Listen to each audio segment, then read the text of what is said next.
Hello, welcome to a tutorial video for the Spin and Translate tool.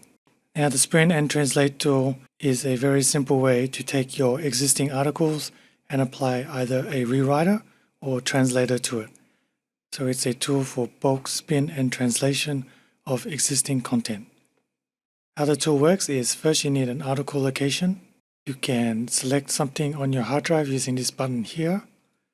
I'm going to paste in the output path of a article creator task. We can change the save location, which by default will go into the content cache project folder. You can hover over to see this is the only macro that's being used. Here is our rewriter selections.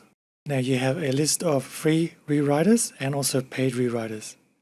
If you're selecting a paid rewriter, you can click on Enter API key and it will open up a window for you to put in your details. You can also save some credits on your rewriting system by using max characters.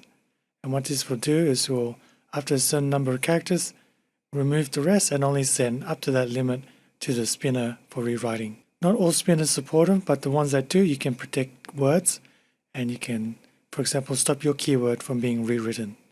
Following that, we have a list of translators. Once again, you have a list of free and paid translators here that you can use.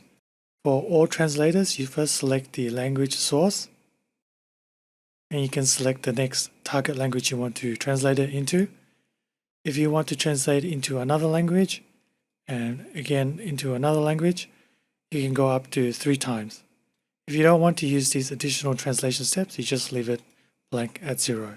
Here you have the task name which you can edit, as well as set a schedule, and you can also choose to chain another task to run after your Spin and Translate tool has finished running.